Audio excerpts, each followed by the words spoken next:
They came for the silence between our stars, and the first thing they stole was not power, not technology, not worlds, but the quiet, irreplaceable sound of human children laughing in the dark. It began without warning, not the kind that arrives as alarms or red emergency codes scrolling across orbital command feeds, but the kind that feels like a wrongness in the fabric of reality itself. Deep space observatories recorded brief distortions. Then, needle-like fractures in normal space-time appearing above civilian colonies scattered across the Orion Trade Corridor. At first, analysts dismissed them as sensor errors, cosmic interference, calibration drift. The galaxy had too many mysteries to panic over a few flickering blips. Then the nurseries went dark. No explosions, no debris fields, no distress calls cut off mid-sentence. Just silence. Absolute and surgical, as if sound itself had been politely removed from existence. Entire habitat wings designed for young families. Places filled with color, warmth, and carefully regulated atmosphere simply stopped transmitting life signatures. One moment they were full of heartbeat clusters and motion heat maps. The next, empty blueprints of absence. And in orbit above each site, witnesses reported the same impossible sight. Ships without signatures. Not cloaked, not invisible. Worse, they were unregistered by reality, as if the universe itself refused to acknowledge their presence. They arrived like thoughts you try not to think, slipping between detection grids, gliding through planetary defenses that suddenly felt like children's toys left in the rain.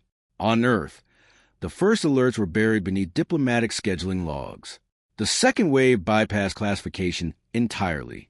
By the third, every major network was forced to confront the same breaking pattern. Simultaneous disappearances across 17 colonies, all under the age threshold for dependent habitation zones. Children, entire population blocks under 10 standard years of age. Gone. No ransom demands followed. No transmissions claiming responsibility. Just a repeating, unsettling fragment embedded in deep space background radiation. A frequency that resolved, after translation, into a single phrase. Preservation acquisition in progress. Somewhere in Geneva Station, an analyst whispered that phrase aloud before collapsing into silence. Captain Alira Vance heard it later, replayed across the command deck of the Resolute Dawn, her fingers tightening around the railing, as if she could physically anchor herself against what she was hearing. Around her, officers stopped speaking mid-sentence, not because they had orders to, but because language suddenly felt insufficient. Outside the viewport, Earth rotated slowly, beautiful, unaware, and already wounded in ways it had not yet learned to name. Because this was not war as humanity understood it. There were no borders crossed, no fleets engaged, no declarations issued. It was extraction without resistance, removal without acknowledgement. A predator that did not need to announce itself because it assumed the galaxy had already accepted its authority. And yet, in the deepest part of the silence it left behind, something began to shift. Not fear, not surrender. Something older. Something that had been waiting beneath humanity's patience, like a fault line under pressure. Silent, unseen, inevitable. Because if there is one truth the universe has learned too late, it is this. You can take ships. You can take cities. You can take worlds. But when you take the children, you are no longer dealing with a civilization. You are dealing with what comes after decides it has nothing left to lose. Earth had changed, not in the quiet, hopeful way humanity once imagined when it first looked up at the stars, but in the way pressure changes glass before it shatters, slowly, invisibly, until one day, everything refracts differently, and you realize you've been living inside something fragile all along. The planet below was no longer just home. It was infrastructure, a living node in a vast interstellar web of commerce, diplomacy, and uneasy coexistence.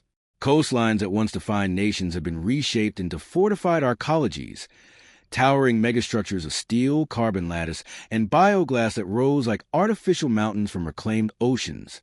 In their mirrored faces, storm clouds drifted like memories of a planet that once breathed freely. Above it all, orbital habitats circled Earth in synchronized silence, massive rotating rings and modular stations catching sunlight like scattered halos. They were beautiful from a distance, almost divine, but inside them, Beauty was just another system to maintain. Air recycled, gravity simulated, childhoods raised under artificial dawns and regulated night cycles. On the bridge of the Resolute Dawn, Captain Alira Vance stood still as the ship translated through low Earth orbit, watching the planet turn beneath her like a patient that refused to heal.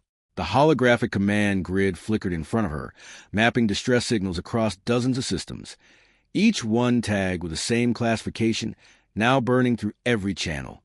Unauthorized child extraction event. Her mission briefing had been delivered without ceremony. No speeches, no reassurance, just data, coordinates, and silence that lingered too long between sentences. Locate the missing, confirm survival, negotiate return. But no one aboard the Resolute Dawn believed in that final word anymore. Around her, the ship felt too quiet for a vessel of war. Not empty, never empty, but restrained, like every crew member had collectively decided that speaking too loudly might make reality worse. Tactical officers reviewed encrypted feeds from distant colonies, replaying fragmented civilian reports. A nursery supervisor describing lights, like falling stars inside the walls. A maintenance worker hearing children laughing seconds before all audio channels failed. A father repeating his daughter's name into a dead comlink until his voice gave out. Alira's gaze lingered on one image longer than she intended. A recorded playground feed from Colony Theta 9. It showed children mid-motion, frozen in the final frame before disappearance. A swing still moving. A ball suspended midair. No struggle. No warning. Just absence inserted where life had been. Her jaw tightened. Somewhere deep in the ship, the engines shifted pitch as they prepared for jump sequence recalibration.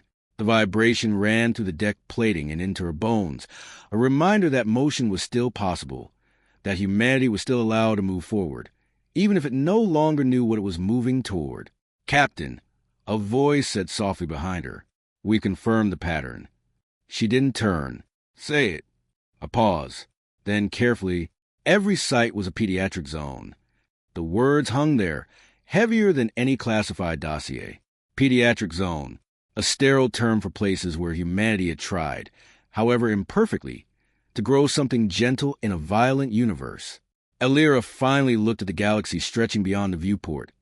Endless, indifferent, and suddenly far less trustworthy than it had been yesterday.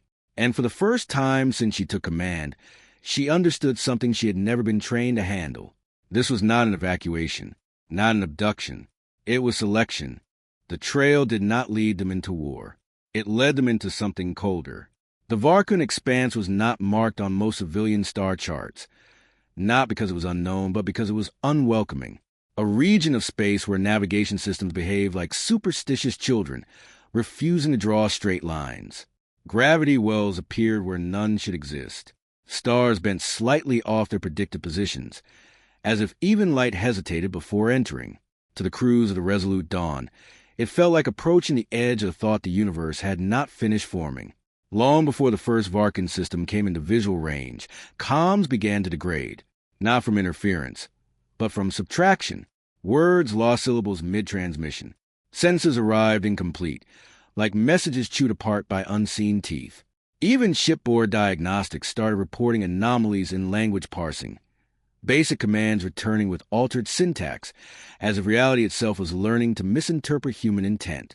And still they pressed forward, because behind them, across 17 confirmed colonies, nurseries had gone silent.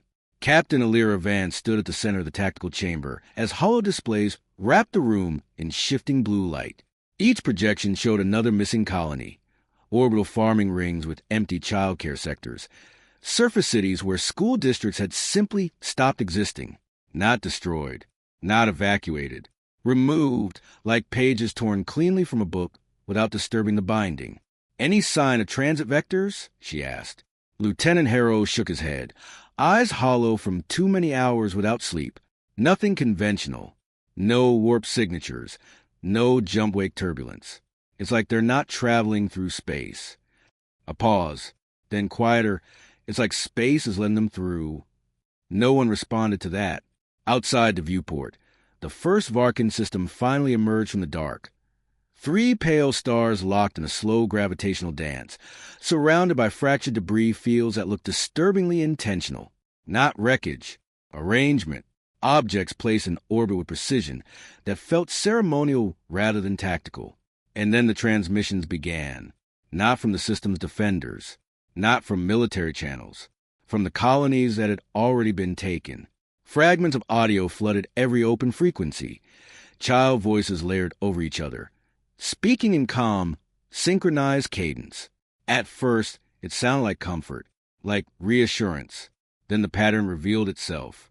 They were counting, not numbers in any human sequence, but structured intervals, mathematical spacing embedded in speech, forming a lattice of coordination too complex for unaugmented cognition to track. Shipboard AIs began flagging it as non-random predictive structuring. Tactical prediction models crashed trying to map it. Alira felt something shift in her chest as she listened. Not fear, not yet. Recognition of something worse. Intelligence without emotional noise. Control without visible force. A system that did not need violence because it had already solved resistance as a variable. Captain, the comms officer said sharply, we're receiving a handshake. No origin? It's coming from everywhere. The main display flickered. For a fraction of a second, the resolute Dawn saw them. Structures drifting in the shadow of the third moon, vast, geometric frameworks extending like skeletal architecture across space itself. Ships suspended in perfect formation, not anchored by gravity or propulsion, but by something more unsettling, alignment, as if they were not held in place, but agreed to remain there. And inside those structures, light, soft, pulsing, familiar, playground colors, warm tones, motion patterns that mirrored human child development environments down to the fractal level. Then the image collapsed. The system went dark again, leaving only the echo of that impossible glimpse burned into every sensor array. Alira's voice came out quieter than she intended. Those aren't prisons. A long silence.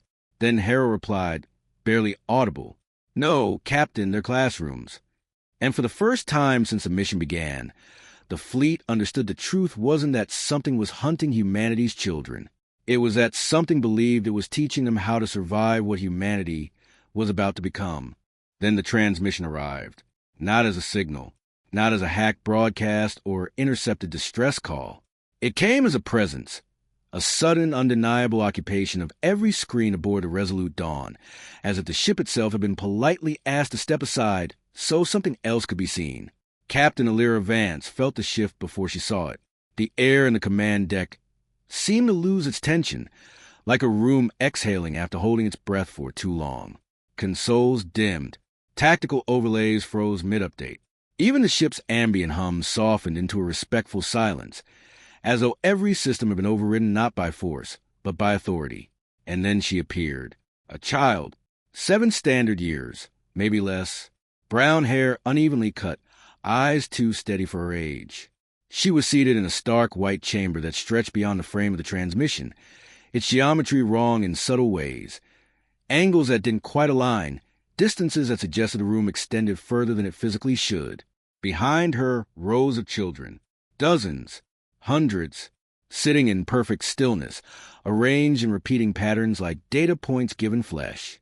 No crying, no movement, no visible restraint. Only quiet compliance, as if emotion itself had been gently dialed down until it no longer interfered with function. Alira's hand tightened on the edge of the command console. We're not initiating that feed, she said sharply. I didn't, the comms officer replied, voice strained. It's not routed through us. It's inside the system. The child on the screen blinked once and spoke. We are being improved. Her voice carried no fear, no confusion, only clarity, carefully shaped, like language polished down to its most efficient form. They told us humanity forgets too easily, she continued. So we are learning to remember better. A flicker moved through the room, not visible, but felt like something brushing against thought itself. Several crew members instinctively stepped back from their stations, as the proximity to the transmission carried risk. Alira forced herself to keep watching. Behind the girl, one of the other children slowly turned their head in unison with the rest. The motion was synchronized, delayed by fractions of a second that made it worse, like a system testing latency across human behavior. A neural interface scaffold arched above them, thin filaments of light weaving through the air like luminous threads in a loom. Every so often one would pulse, and a child would subtly adjust posture, expression, gaze, tiny corrections that accumulated into something unbearably precise. Then the girl leaned forward slightly, and the ship listened harder, despite every protocol insisting it shouldn't. "We are not lost," she said gently. "We are not afraid. We are being prepared." A pause. Then, with the calm certainty of something repeating a lesson it had already accepted, "They are coming for us." The command deck went still. Alira's mind raced, searching for deception, manipulation, psychological warfare. Anything human enough to understand. But nothing about the cadence, the structure, the absence of emotional distortion fit any known coercion model. It wasn't propaganda. It wasn't a ransom demand.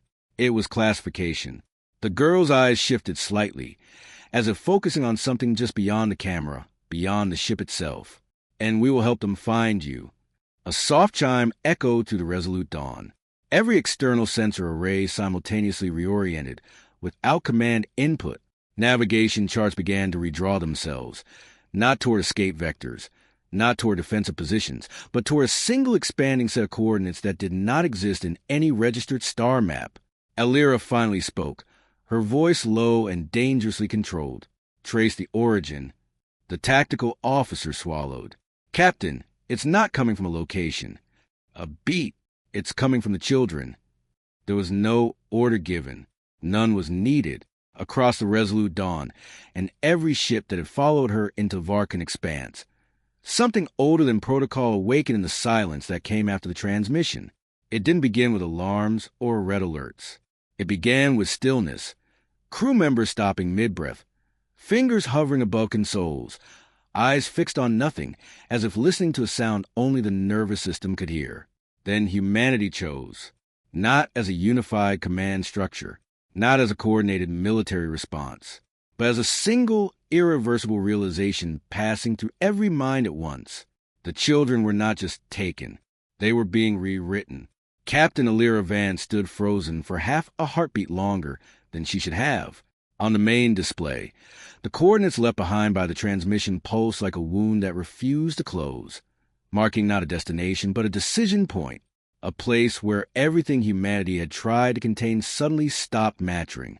"Captain," the tactical officer whispered, voice breaking under the weight of restraint.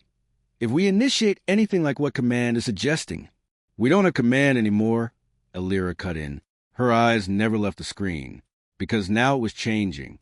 The fleet had activated it without a unified trigger.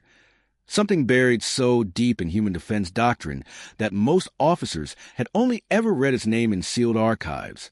Null signal cascade protocol. It was not a weapon in the traditional sense. It did not burn or explode or disassemble matter. It did something far worse to a civilization that relied on communication, prediction, and coordination. It erased continuity. Across Varkan space, every communication lattice collapsed at once. Not jammed, unmade. Relays that had carried voices for centuries went silent mid-transmission, their last packets dissolving into meaningless static. Navigation systems that relied on external reference points suddenly found themselves alone in a universe that no longer confirmed their assumptions. Ships drifted blind. Entire fleets lost their ability to agree on where forward was. And in that engineered confusion, humanity moved, not as conquerors, as something colder. Boarding vessels detached from their carriers like falling shadows, slipping into crippled enemy formations with precision born of necessity rather than aggression. They did not announce themselves. They did not demand surrender. They simply arrived in the gaps between enemy awareness, where coordination had once lived, and filled it with absence. Inside alien command structures, the effect was catastrophic. Systems designed to operate on distributed consensus suddenly had no consensus to distribute. Defensive grids failed not because they were destroyed, but because no subsystem could confirm another existed. Entire sectors of vacuum space flickered between states of secure and undefined, as if reality itself had lost interest in maintaining their coherence. And through it all, the human fleet advanced. Elira felt the resolute Dawn shudder as it passed through a severed communication field.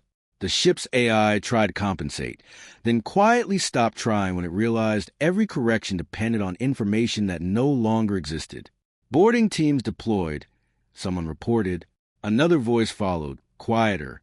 Child retrieval priority confirmed. Elira closed her eyes for a fraction of a second.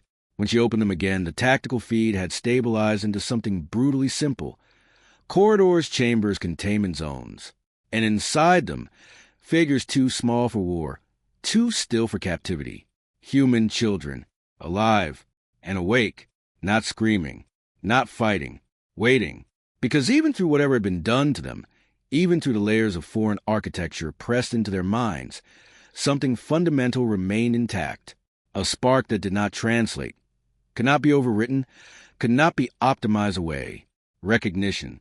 And when the first human boots crossed into those chambers, when the first armor hands reached out through sterile white light and severed the alien interface filaments, the children reacted not with terror, but with relief, as if something had been holding together for too long finally allowed itself to break. On the bridge, Elira's voice came out barely above a whisper. Bring them home. And for the first time since the abductions began, humanity was no longer searching for its children in the dark. It was taking them back from it. The war did not end with victory. It ended with silence learning its new shape. 11 hours. That was all it took for the Varkan expanse to stop behaving like a coherent threat. 11 hours of fractured command nets, drifting fleets, and collapsing coordination structures that once made an empire feel inevitable. After that, there were no more organized offenses, only isolated pockets of systems trying and failing to remember how to speak to each other across the void. Human ships did not celebrate. There were no victory broadcasts, no ceremonial salutes, no relieved laughter echoing through corridors. Every vessel that had entered the expanse now carried something heavier than triumph. Sealed cryopods marked with pediatric identifiers, emergency medical bays overwhelmed with children who blinked at artificial lights like they had forgotten what stars were supposed to feel like. And Earth waited, not patiently, not peacefully. It waited like a held breath at the edge of breaking. When the first return fleet finally translated back into soul space, the planetary defense grid did not fire. It did not even scan aggressively. It simply recognized. Because by then, the entire system had already been rewritten, not by treaties or diplomacy, but by what had been taken and what had been brought back. The ships emerged one by one, scarred but intact, dragging behind them the remnants of a war that had never once been declared in words. And then, at the center of the formation, the resolute Dawn returned. Captain Elira Van stood on the observation deck as Earth filled the viewport again, blue, white, alive in ways the expanse had not been. For a moment, she did not speak. Neither did anyone else, because words felt inadequate for what had changed. Below, planetary communications relays activated automatically, not waiting for authorization. Across continents, cities that had lived under silent fear for days began receiving data packets labeled only with timestamps and recovery logs. Names, identities, medical status reports, confirmation of survival, and then something else appeared, not in official channels, in every screen, in every public display system still connected to the global grid. A single recovered transmission fragment, cleaned, restored, and preserved exactly as it had been found in Varkan space before the cascade collapsed everything.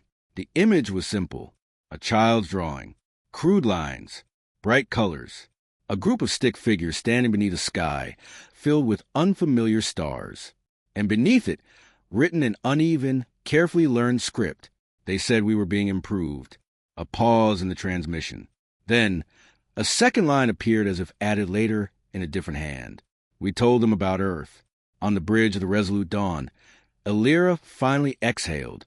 Not relief, not victory, something closer to acceptance. Because the galaxy had learned something it could not unlearn. Not that humanity was strong, not that humanity was advanced, but that there existed a boundary it should never have crossed.